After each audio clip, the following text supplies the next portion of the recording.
ইনকিলাব মঞ্চের মুখপাত্র শরীফ ওসমান হাদিকে উন্নত চিকিৎসার জন্য আজ সিঙ্গাপুরে পাঠানোর কথা রয়েছে। আর কিছুক্ষণ পর তাকে নিতে আসা এয়ার অ্যাম্বুলেন্স বিমানবন্দরে অবতরণ করবে বলে আমরা জেনেছি।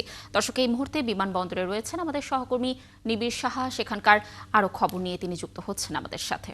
নিবিড়, নিশ্চয়ই শুনতে পাচ্ছেন আমাকে। হাদিকে নিতে আসা এয়ার অ্যাম্বুলেন্সটি ঠিক কখন নাগাদ ঢাকা এসে পৌঁছাবে? আর জানাবেন যে বিমানবন্দর এলাকায় বাড়তি নিরাপত্তা নেওয়া হয়েছে কিনা, এই বিষয়ে কি তথ্য রয়েছে? সার্বিক পরিস্থিতি জানবো আপনার কাছে। এয়ারলাইন্সের যে এয়ার অ্যাম্বুলেন্সটি আসার কথা সেটি এখনো ঢাকায় এসে পৌঁছায়নি।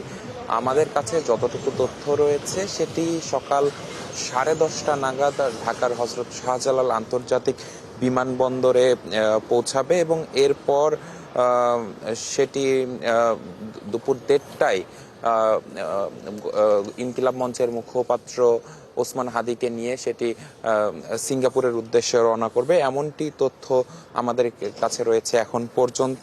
গতকাল প্রধান উপদেষ্টার দপ্তর থেকেও কিন্তু বেশ কিছু তথ্য জানানো হয়েছে এবং গত শুক্রবার তার ওপরে ওসমান হাদির ওপরে যে গুলির ঘটনা ঘটে, এই গুলির ঘটনার পর আমরা দেখেছি তাকে প্রথমে ঢাকা মেডিকেলে নেওয়া হয়। সেখানে তাকে বেশ কিছুক্ষণ চিকিৎসাধীন রাখার পরে সেখানে তার একটি অস্ত্রোপচার করা হয় এবং এরপর তাকে উন্নত চিকিৎসার জন্য রাজধানীর এভার কেয়ার হাসপাতালে নিয়ে যাওয়া হয় এবং সেখান থেকে আজকে তৃতীয় দিনের মতো তিনি চিকিৎসাধীন রয়েছেন এবং পরিবারের সিদ্ধান্ত এবং পরিবার এবং সরকারের যৌথ বলা যায় যে তাদের যৌথ আলোচনার প্রেক্ষিতেই কিন্তু আসলে সিদ্ধান্ত নেওয়া হয় যে উন্নত চিকিৎসার জন্য ওসমান হাদিকে সিঙ্গাপুরে নিয়ে যাওয়া হবে। এর আগে আমরা দেখেছি সরকারের পক্ষ থেকে মালয়েশিয়া, সিঙ্গাপুর, থাইল্যান্ড সহ এই 3টি দেশের বেশ কয়েকটি হাসপাতালে যোগাযোগ করা হয় এবং সেখান থেকে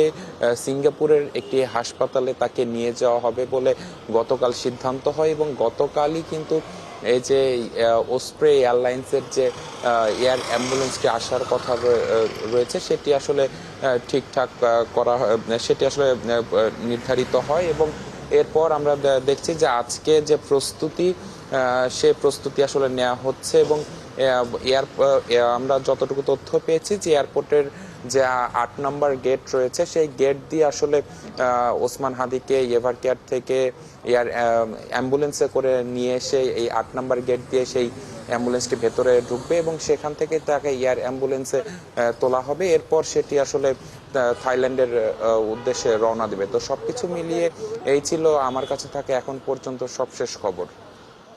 নিবিড়, ধন্যবাদ আমাদের সাথে যুক্ত থাকার জন্য। নিশ্চয়ই এয়ার অ্যাম্বুলেন্সটি আসার পর আরও তথ্য আমরা আপনার মাধ্যমে দর্শকদেরকে জানাতে পারবো। দর্শক যুক্ত ছিলেন আমাদের সহকর্মী নিবিড় সাহা।